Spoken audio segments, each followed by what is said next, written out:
Hola chicos. Antes de empezar la historia de hoy, solo un pequeño favor. Más del 90% de nuestros espectadores no están suscritos a nuestro canal. Por favor, suscríbanse para no perderse ninguna historia impactante e interesante. Vamos a comenzar la historia de hoy. No voy a mentir. Todavía recuerdo con precisión el sonido de mi respiración esa noche, como si el aire se me atascara en los pulmones. No era un día cualquiera, aunque por fuera todo parecía normal. Yo estaba en la cocina, removiendo un guiso que llevaba horas preparando, mientras la radio sonaba de fondo con canciones que siempre me habían acompañado en los días de lluvia. Él, mi marido, había dicho que llegaría tarde por una reunión importante en la oficina. Y yo, como tantas otras veces, me lo creí sin dudar. No era ingenuidad, o al menos eso pensaba en ese momento. ¿Era confianza? O algo que yo creía que era confianza. Pero aquella noche, algo se sentía distinto. No sabría decir si era el silencio extraño en casa, la manera en que el reloj parecía avanzar más lento de lo normal o el hecho de que él no respondiera mis mensajes con la misma rapidez de siempre.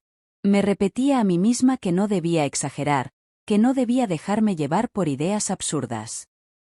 Sin embargo, la voz interna, esa que uno intenta callar pero que nunca se equivoca, me decía que algo no estaba bien. Terminé de cenar sola, lavé los platos y me senté en el sofá.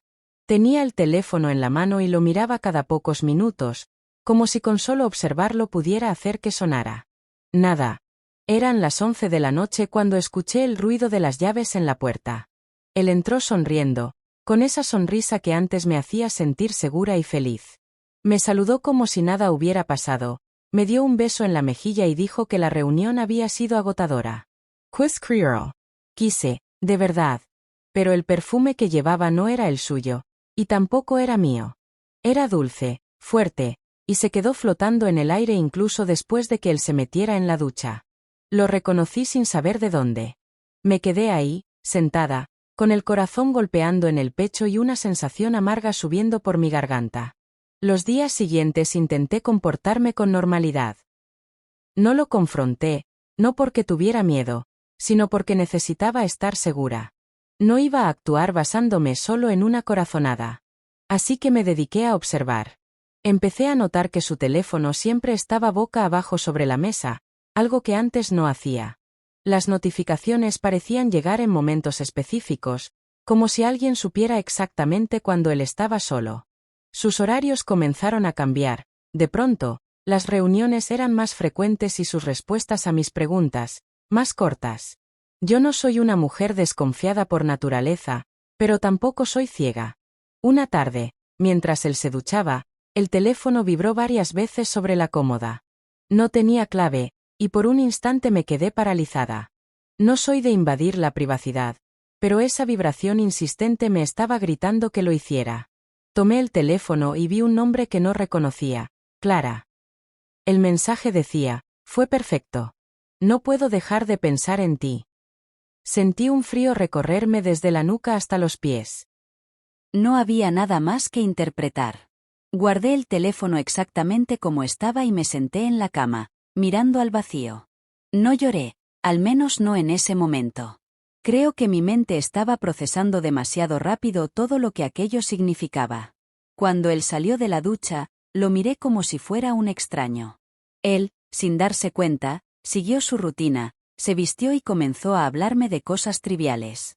Yo respondía con monosílabos, conteniendo un volcán de emociones dentro de mí. Esa noche no dormí. Me quedé despierta, mirando el techo, pensando en los últimos meses de mi vida.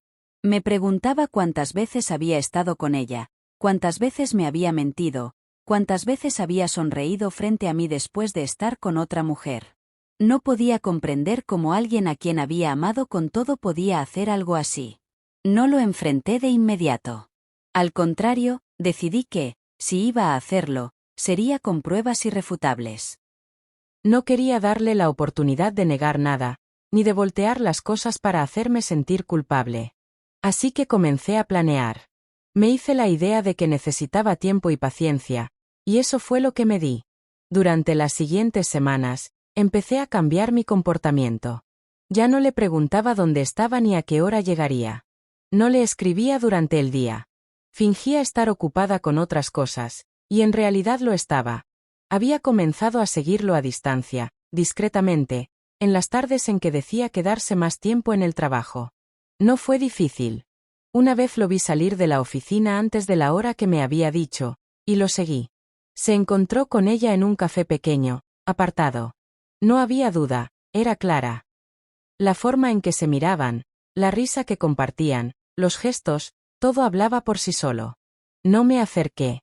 Tomé fotos, registered to do. No para humillarlo públicamente, sino para tener la certeza y el poder de decidir qué hacer. Cada vez que volvía a casa después de seguirlo, me sentía una mezcla extraña de dolor y fuerza. Dolor porque lo amaba y me estaba traicionando, fuerza porque sabía que cuando actuara, lo haría sin vacilar. Lo que más me sorprendía era la calma con la que podía fingir frente a él. En las noches, cenábamos juntos, hablábamos de cosas sin importancia, incluso reíamos a veces. Por dentro, yo ya no era la misma mujer. Sentía que una parte de mí había muerto el día que leí ese mensaje, pero otra parte, una más fría y calculadora, había nacido. Recuerdo una noche en particular. Él estaba viendo televisión y yo estaba en la mesa del comedor revisando unas facturas. En su teléfono, que había dejado sin cuidado sobre el sofá, entró otro mensaje de Clara. Esta vez decía, no puedo esperar a verte mañana. Lleva la camisa azul que me gusta. Fue como si una daga invisible me atravesara el pecho. Me levanté, fui a la cocina y respiré hondo, conteniendo las lágrimas. No quería que me viera quebrarme, porque sabía que no era el momento de mostrar debilidad.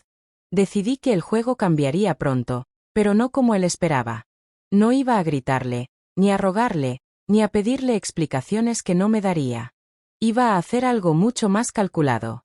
Quería que sintiera lo que yo había sentido, que perdiera lo que yo había perdido, y que entendiera, aunque fuera tarde, que había destruido algo que no podría reconstruir. En esos días, comencé a pensar en todas las cosas que compartíamos, la casa, las cuentas, los amigos, las rutinas. Él creía que me tenía segura, que por el simple hecho de estar casados yo nunca me iría. Lo que no sabía era que ya estaba trazando un plan para que, cuando cayera, lo hiciera de la forma más dolorosa posible, y que no tuviera a quien culpar más que a sí mismo. La mañana en que decidí poner en marcha mi plan comenzó como cualquier otra. Él salió temprano, con su camisa azul, tal como Clara le había pedido en el mensaje que yo había leído la noche anterior. No hice ningún comentario. Lo observé mientras ajustaba su corbata frente al espejo, y pensé en lo irónico que era que se esforzara tanto en verse bien para otra persona. Me limité a desearle un buen día, con una sonrisa tan convincente que hasta yo me habría creído. En cuanto cerró la puerta, encendí mi computadora y comencé a trabajar en lo que sería la primera fase de mi venganza. No quería actuar impulsivamente, no se trataba de arruinarlo en un ataque de ira, sino de hacer que cada pieza cayera en su lugar como en un dominó perfectamente calculado. Empecé revisando nuestras cuentas conjuntas, los contratos de la casa, los seguros, todo lo que compartíamos legalmente. Quería saber exactamente qué tenía que hacer para dejarlo sin el control de nada. En esos días descubrí algo que me dio una ventaja inesperada. Él había puesto mi nombre como cotitular de varias inversiones y cuentas bancarias. Eso significaba que yo tenía poder para mover dinero sin su autorización. No iba a robarle ni a quedarme con lo que no me correspondía, pero sí pensaba proteger lo que era mío antes de que él pudiera malgastarlo con Clara. Así que discretamente empecé a transferir mi parte a una cuenta nueva, a mi nombre únicamente, sin que él lo notara. La segunda fase de mi plan involucraba a personas. Sabía que, tarde o temprano, sus amigos y familiares se enterarían de lo que había hecho, pero no quería ser yo la que fuera a contarles. Quería que la verdad saliera de manera natural, sin que él pudiera acusarme de difamarlo. Para eso necesitaba pruebas más sólidas que unas fotos y mensajes. Así que una tarde, cuando él dijo que iba a quedarse trabajando hasta tarde, lo seguí nuevamente, pero esta vez con una pequeña cámara que había comprado. No fue difícil grabarlos. Estaban en un restaurante, riendo y tomándose de la mano como si fueran adolescentes enamorados. En ese momento entendí algo importante. Ellos no sentían vergüenza. No les importaba que alguien pudiera verlos. Esa arrogancia me encendió una chispa de frialdad que no sabía que tenía. Me fui de ahí con el material suficiente para que cualquiera pudiera ver lo que pasaba sin lugar a dudas. Durante esas semanas, mi comportamiento con él fue impecable. Seguía cumpliendo mis rutinas, cocinaba, le hablaba de cosas triviales. Incluso alguna vez fingí preocuparme por su cansancio, y él, confiado, me sonreía como si todavía fuera la esposa que no sospechaba nada. Pero en mi mente, yo estaba construyendo el día exacto en que todo se derrumbaría. Ese día llegó antes de lo que pensaba. Una tarde, mientras él se duchaba, escuché su teléfono sonar con insistencia. No iba a contestar, pero la pantalla iluminada mostraba un mensaje. Que me hizo apretar los dientes. No olvides que el próximo fin de semana es nuestro. Ya reservé la cabaña. Mi primera reacción fue de rabia, pero enseguida se transformó en una idea brillante. Decidí que ese fin de semana sería el escenario perfecto para que todo saliera a la luz. Me aseguré de enterarme bien de la dirección de la cabaña, lo cual no fue difícil porque él había dejado el correo de confirmación abierto en su laptop. No le dije nada, fingí que yo también tenía planes para esos días. Cuando llegó el sábado, esperé unas horas después de que él saliera con su maleta, y conduje hasta el lugar. No fui sola, me llevé a una persona que sabía que no podría guardar silencio, una amiga en común que, además, tenía una lengua más rápida que un rumor en un pueblo pequeño. La escena que encontramos fue de manual. Ellos estaban en la terraza, tomando vino y riendo, ajenos a todo. Cuando me vieron, la cara de él se descompuso. Clara, en cambio, tardó un par de segundos en reaccionar, como si no entendiera por qué yo estaba allí. No dije una sola palabra. Saqué mi teléfono, abrí la carpeta con las fotos y vídeos que había tomado, y se los mostré a mi amiga. Ella no necesitó más para empezar a hacer preguntas en voz alta, de esas que no buscan respuestas sino que buscan testigos. Me quedé unos minutos, lo suficiente para ver cómo él se ponía nervioso, intentando calmar la situación. Luego me di la vuelta y me fui, dejando que la escena hablara por sí sola. Sabía que, en cuestión de horas, medio círculo social estaría comentando lo ocurrido. Y así fue. Esa misma noche, recibí mensajes de varias personas, unos sorprendidos, otros indignados, algunos que ya sospechaban. Yo respondía con calma, diciendo simplemente que no quería hablar del tema. Cuanto menos decía, más curiosidad generaba. En los días siguientes, él intentó varias veces hablar conmigo. Yo lo escuchaba sin interrumpirlo, pero no le daba ni una sola respuesta emocional. Se notaba que lo desconcertaba mi frialdad. Esperaba que gritara, que llorara, que le pidiera explicaciones. Pero no. Me limité a observar cómo cada vez parecía más incómodo en la casa, como si ya no fuera su hogar.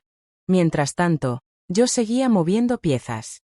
Comencé a reunir todos los documentos necesarios para el divorcio, hablé con un abogado y dejé todo listo para cuando decidiera presentarlo. No tenía prisa. Quería que él sintiera la tensión de no saber qué haría yo a continuación. También hice algo más. Preparé un dossier con todas las pruebas y lo envié, de manera anónima, a la esposa de un cliente importante suyo. ¿Por qué? Porque en una de mis investigaciones había descubierto que Clara no era una desconocida cualquiera. Trabajaba en la misma empresa que él, y ese cliente era su contacto más valioso. La reacción fue casi inmediata. 2 días después, él llegó a casa más tarde de lo habitual, sin su habitual sonrisa. Se encerró en el estudio y lo escuché hacer llamadas tensas. No supe exactamente qué había pasado, pero supe que algo en su trabajo se había tambaleado. Y yo, desde mi silencio, sonreí por primera vez en mucho tiempo. Aún así, no era suficiente. Sabía que lo que más le dolería no sería perder dinero o prestigio, sino perder la imagen que había construido de sí mismo, la de un hombre respetado, admirado y confiable. Y para destruir esa imagen, todavía tenía una carta guardada que pensaba jugar en el momento exacto. Lo observaba cada noche, sentado en el sofá, intentando actuar como si todo estuviera bien, pero con la mirada perdida. Clara había dejado de aparecer en sus mensajes, al menos de forma visible. Quizás estaban siendo más cuidadosos, O quizás ella ya había sentido que todo se estaba volviendo demasiado complicado. No importaba. Yo no iba a dejar que mi venganza dependiera de si ellos seguían o no. Esto era entre él y yo, y el final todavía no había llegado. No sé si fue el silencio de esos días o la forma en que él me miraba de reojo, pero entendí que mi momento había llegado. Llevaba semanas viéndolo perder poco a poco el control de su vida, y cada día que pasaba era como ver cómo una torre alta se tambaleaba antes de caer. La diferencia era que yo estaba empujando, poco a poco, y él ni siquiera lo notaba. Decidí que el último golpe no sería un arranque de ira, sino una obra maestra de precisión. No quería que quedara ninguna duda de que todo lo que estaba a punto de suceder era consecuencia directa de sus propias decisiones. La idea me llegó una noche mientras revisaba un viejo álbum de fotos. En esas imágenes, él sonreía a mi lado en reuniones familiares, cumpleaños y viajes. Su imagen de hombre ejemplar se repetía en cada página. Esa era la fachada que yo quería destruir. No solo que la gente supiera lo que hizo, sino que nunca más pudiera esconderse detrás de esa sonrisa falsa. El plan final comenzó con algo muy simple, una invitación. Fingí que quería hacer una cena en casa para celebrar nuestro aniversario. Le dije que me parecía importante intentar reconectarnos y que, aunque no podía olvidar lo que había pasado, pensaba que merecíamos al menos una conversación con nuestros amigos más cercanos presentes. Él aceptó, sorprendido pero visiblemente aliviado. Tal vez pensó que yo estaba a punto de perdonarlo. ¡Qué ingenuo! Pasé toda la semana organizando la cena. Llamé a amigos, a algunos familiares, incluso a un par de conocidos suyos del trabajo. Nadie sabía realmente por qué los estaba invitando, solo les dije que sería una noche especial. Mientras tanto, preparé un vídeo. No era un vídeo cualquiera. En él, había fotos de nosotros a lo largo de los años, pero entre cada imagen feliz, inserté discretamente las fotos y vídeos que tenía de él con Clara. Todo acompañado por una música suave, como si fuera un homenaje. El contraste lo hacía aún más impactante. El día de la cena, me aseguré de que todo estuviera impecable. La mesa estaba puesta, las luces tenues, la comida servida. Él estaba de buen humor, bromeando con los invitados, como si realmente creyera que esta noche era una señal de reconciliación. Yo lo observaba con una calma que, en mi interior, se mezclaba con una sensación fría de satisfacción. Esperé a que todos terminaran el plato principal. Me levanté y agradecí a los presentes por venir. Les dije que antes del postre quería mostrarles algo muy especial para nosotros como pareja, un recorrido por nuestra historia. Él me miró con curiosidad, quizá un poco nervioso, pero no dijo nada. Apagué las luces, encendí el proyector y el vídeo comenzó. Las primeras imágenes mostraban momentos felices, nuestro primer viaje juntos, el día de nuestra boda, risas con amigos. Todos sonreían y comentaban entre ellos. Y entonces, de repente, una imagen, él, en un café, tomado de la mano con Clara. Algunos de los presentes guardaron silencio, otros se quedaron inmóviles. El vídeo continuó, mezclando más recuerdos felices con escenas grabadas de él y Clara en restaurantes, caminando juntos, incluso aquella en la terraza de la cabaña. No hubo narración, no hubo acusaciones en voz alta.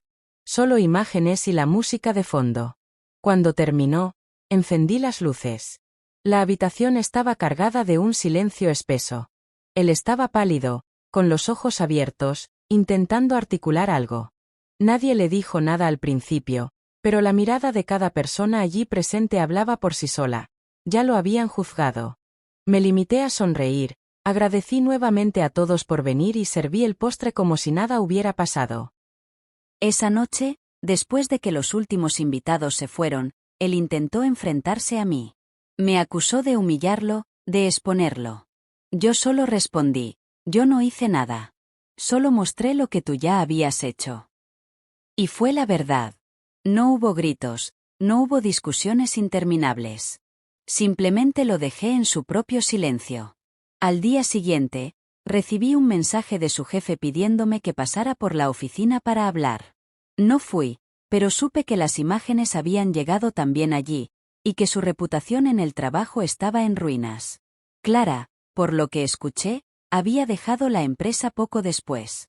Él, en cambio, se encontró de pronto sin los amigos que creía incondicionales, sin el respeto de su entorno, y con una esposa que ya no estaba dispuesta a mirarlo como antes. Un par de semanas más tarde, presenté los papeles del divorcio. Lo hice de forma limpia, sin insultos, sin escenas dramáticas. Legalmente, yo ya había asegurado lo que me correspondía. Él no tuvo más remedio que firmar. Lo vi hacerlo con una expresión de derrota, como si en ese momento se diera cuenta de que nunca había tenido realmente el control. No fue fácil para mí. No voy a fingir que todo fue solo satisfacción. Hubo noches en que me pregunté si había ido demasiado lejos, si la mujer que yo era antes hubiera aprobado lo que hice. Pero cada vez que pensaba en eso, recordaba el mensaje de Clara, la camisa azul, las mentiras repetidas una y otra vez. Y entendía que no había sido yo quien destruyó nuestro matrimonio. Solo había mostrado a todos lo que él realmente era. Hoy, meses después, vivo tranquila. No porque la traición haya dejado de doler, sino porque sé que no dejé que me convirtiera en una víctima pasiva. Él sigue por ahí, intentando recomponer lo que queda de su vida, pero ya no es mi problema. Lo que perdió conmigo no lo recuperará jamás. Y, lo más importante, aprendí que la confianza es algo que se gana, pero cuando se rompe, no hay venganza más poderosa que dejar que la verdad salga a la luz y haga su trabajo. Ese fue mi cierre, no con gritos ni lágrimas, sino con la certeza de que, aunque él intentara reconstruir su imagen, siempre habría quienes recordarían aquella noche, aquel vídeo y la mujer que, en silencio, decidió que no iba a dejarse pisotear nunca más.